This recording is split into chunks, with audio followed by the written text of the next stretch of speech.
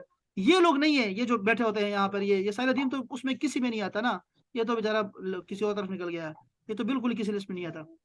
لیکن یہ سر جو تصویر یوتھ کی اس کلب پہ بھی والے ہیں، تھوڑا سا انجینئر بتائیے گا، مرزا ہے جی۔ کیونکہ تصویر کی اس میں، کیونکہ اس پہ بہت اسٹرکٹ لوگ بات کرتے ہیں کہ کچھ بھی پینٹنگ کر لی یا اسکیچنگ کر لی، نہیں یہ حرام ہے، تمہیں اس میں جان ڈالنی پڑے گی۔ یہ دیکھو نا، یہ وہی، یہ دیکھو مہپارا، اس طرح کے یہ ایک دو مسئلے نہیں ہیں، یہ میں نے آپ کو گنوائے ہیں نا، 3 4 5 نکالے گنوائے ہیں آپ کو، یہ بہت سارے اختلاف، بہت سارے مسائل ہیں، اور ایسے ہی مسائل ہیں جیسے میں نے آپ کو یہ میوزک کا بتایا کہ یہ کیسے علماء کرام نے کیسے، داڑھی کا بھی یہی مسئلہ ہے، داڑھی کو ایسے کر دیا ہے نا کہ نہ پوچھیں یار، لوگ ہنس رہے ہیں یہاں پہ، سکھ بھی ہنس رہے ہیں یہاں پہ کہ یہ ہے کیا، یہ کیسے مسلمان آ گئے ہیں ہمارے، یہ مسلمان پوری دنیا میں کسی نے نہیں دیکھے تھے، یہ جو اب پیدا ہوئے اس کیوں صدی سر؟ میں پیدا ہوئے، کیوں تو سر؟ سر لیکن پھر جو ہمارے جیسے لوگ ہیں نا، جن کا نالج کم ہے، جیسے ابھی ہم چلے، ہاں ہم تو پھر یہ لکی ہیں سوشل کہ ہمیں آپ مل گئے، انم یہ مل گئے، سوشل لیکن سر ہم جیسے لوگ تو بہت کنفیوز ہو گئے ہیں، بہت اصل میں کیا کیونکہ ہوتا ہے، ہمیں دیکھو سمجھ ہی نہیں آتا۔ آپ کو، دیکھو نا، اب سر آپ کے لیے ان کو راستہ ہے، سنتے ہیں۔ آپ کے لیے جی راستہ ہے نا، آپ کے لیے راستہ ہے، آپ کے لیے راستہ یہ ہے جی کہ سر۔ آپ جو ہے اپنے اصل سے جڑے رہیں، اصل سے جڑے رہیں گے نا، تو آپ کو کیا کرنا پڑے گا، یہ جو نئے نئے لوگ آتے ہیں نا، آپ کو میں عیسائیوں کا سناؤں نا، عیسائیوں کا، تو آپ کہیں گے یار یہ عیسائی کتنے اچھے ہوتے ہیں، کبھی چرچ میں جا کے دیکھ لیں آپ، میں چرچ میں جاتا رہتا ہوں، اور جب بھائی آتے تو جایا کرتے تھے، لازم آتے وہاں پہ، یہ ہماری فیلڈ ہی یہی تھی ہماری، اور کتابیں بھی ان کی پڑھتے ہیں، بائبل پڑھنی پڑتی ہے، آپ کی جو ان کے جو اختلافات ہمارے ہیں، جب بھی آپ کو بتایا نا کہ یعقوب علیہ السلام کا یہ ہے، بائبل میں یہ لکھا ہوا ہے، دیکھو کیسے ناسخ اور منسوخ کو، قرآن کے ناسخ و منسوخ کو ثابت کرنا ہو نا، تو آپ کو تورات بائبل پڑھنی پڑتی ہے، آپ سمجھ رہے ہیں کہ آپ کو جانا پڑتا ہے، چیزوں کو سمجھنا پڑتا ہے، وہ جی دوسری سر۔ چیز بھی دیکھنی ہوتی ہے آپ کو نا، تو آپ ان کے دیکھیں گے نا تو آپ حیران ہو جائیں گے کہ یار یہ کتنے اللہ کے ساتھ محبت کرنے والے لوگ ہیں، کہ اللہ نے خود قرآن مجید میں ان کی تعریفیں کی ہیں عیسائیوں کی۔ تو اگر آپ ایسے سوشل میڈیا پہ چھوڑ دیں گے نا کہ میں نے جو سنا تو وہ ٹھیک ہے، تو لوگ ایتھیسٹ بن رہے ہیں۔ کیوں ایتھیسٹ بنتے ہیں؟ کیونکہ ان کو وہ بات جو سوشل میڈیا پہ بتائی جا رہی ہے نا، وہ اس کو ٹھیک سمجھ رہے ہیں کہ یار ٹھیک ہے، پہلا اپنا عقیدہ نہیں پڑھتے لیکن سر وہ ساتھ کہ میں میرا، ریفرنس بھی دے رہے ہوتے ہیں، حدیث کا بھی اور آیت بھی بتا رہے ہوتے ہیں وہی ساتھ، میں نے آپ پھر سے ہم کیا کہا، کریں اس کا؟ دیکھو میں نے آپ کو کیا کہا، آپ کو میں نے کیا کہا کہ آپ کو تو یہی تو اختلاف کی، آپ کہتے ہیں اختلاف کی وجہ کیا تھی، بات تو یہیں سے بات شروع ہوئی تھی نا، کیا ہوا اختلاف کی وجہ کیا ہے، وہ آپ کو ایک نص دکھاتے ہیں، جیسے آپ کو دکھا دیا بھائی کہ لا تقربوا الصلاۃ، کہ بھائی تم نماز کے قریب نہ جاؤ، بس یہ دکھا دیتے ہیں آپ کو، اور انتم سکارا نہیں دکھاتے کہ انتم سکارا، جب تم نشے کی حالت میں ہو، وہ نہیں دکھاتے آپ کو۔ یا میں نے کہا تھا کہ شراب کے بارے میں دکھا دیں گے آپ کو کہ اس میں کیا ہے، نفعہما کیا ہے، کہ فیہما نفع کیا ہے، وہ آیت کریمہ کہ شراب میں نفع بھی ہے، وہ اسمہما، پتہ نہیں آیت کریمہ مجھے بھول گیا، اللہ، جی سر، وہ کل آپ مجھے تو بتایا تھا۔ ہاں، تو جی وہ میں یہ کیا بتایا پہلے تھا تم اب نے یہ، پڑھی تھی کہ دیکھو نا، اگر آتے کوئی کی چیزیں ہیں۔ اگر کوئی سوشل میڈیا پہ کوئی آ کے آپ کو 30 سیکنڈ میں آپ کو یہ دکھاتے ہیں شراب کا فائدہ ہے، اور آپ کو یہ دکھا دے کہ فویل للمصلین، نمازوں کے لیے ہلاکت ہے، اور وہ آیت بھی بتا دے، شروع آپ گمراہ ہو جائیں گے، کہیں گے ہاں بس اس کے بعد نماز نہیں پڑھیں گے، ہاں اس کے بعد شراب کبھی کبھی پی لیا کریں گے، اور زکام کے لیے، کھانسی کے لیے پی لیا کریں گے، کیونکہ آیتیں آ گئی نا، ریفرنس آ گیا ہے نا، تو آپ کو کیا کرنا پڑے گا، دیکھو اپنے اسلاف سے جڑے رہو، ایک تو یہ چیز ہے، ٹھیک ہے، خود سے اسلاف سے جڑے رہو، کیونکہ وہ لوگ، یہ جو یوتھ کلب والے آ گئے ہیں، جو انجینئر مرزا آ گیا بیچارہ گمراہ ہے، یہ کل کہے گا، کل میں سوری میں بڑا غلط کر گیا ہوں اور میں معافی مانگتا ہوں، ابھی اس نے استغفار کیا ہے نا، ایک دو مسئلوں پہ نا واپس لوٹا ہے، رجوع کیا ہے، تو عوام کہاں جائے گی بیچاری، وہ جو عمل کر چکی ہے، اور جنہوں نے یہ توبے والا کلپ نہیں دیکھا اور وہ پہلے والا کلپ دیکھا ہوا ہے، وہ تو اسی گمراہی میں چلے گئے ہیں نا، وہ کیا کریں گے بیچارے۔ تو ان لوگوں کو نہ دیکھو سوشل میڈیا پہ، اور اپنے اسلاف سے جڑے رہو، جو اصل عقیدہ ہے ہمارا اہل سنت جماعت کا، وہی اگر آپ سنی ہے تو اہل سنت جماعت کا عقیدہ جو ہے وہی، اس کو اسی پہ رہو، اور ہمارے پاس مصادر علم ہے، آپ کو میں نے کتاب بھی سینڈ کی ہے مصادر علم کے، کہ قرآن میں چیز دیکھنی ہے، پھر حدیث میں دیکھنی ہے، پھر صحابہ کی، تابعین کی، تبع تابعین کی، محدثین کی رائے اس پہ تلاش کرنی ہے کہ کیا کہہ رہے ہیں وہ، تب ہے کہ مسئلہ واضح ہوتا ہے۔ کسی بھی چیز کے بارے میں تحقیق کرنی ہو نا، یہ ایسے ہی موضوع اس کو سنبھالیں، اس کو چیزوں کو دیکھیں، اور دونوں چیزوں کی ابھی جو آپ جس دور میں رہ رہے ہیں نا، اللہ پاک نے اگر آپ کو اس امتحان میں ڈال دیا ہے، یہ جو ہمارے پاس سوشل میڈیا آ گیا ہے، تو اللہ نے آپ کو یہ سہولت بھی دی ہے نا کہ آپ ایک وقت میں 10 12 رائے بھی لے سکتے ہیں۔ جب آپ وہ رائے لے لیں گے تو خود بخود آپ کے پاس چیزیں سمجھ آ جائیں گی۔ آپ یہ نہ سوچیں کہ صرف آپ کو مشکل میں ڈال دیا گیا ہے کہ سوشل میڈیا آ گیا ہے اور یہ نئے نئے لڑکے آ جاتے ہیں اور ہمیں بیٹھ کے ہمیں سمجھاتے رہتے ہیں۔ تو اگر یہ آ گیا ہے تو اس کے ساتھ آپ کو کتابیں بھی تو مل گئی ہے نا، یہ جو میں نے کتابیں آپ کو سینڈ کی ہے،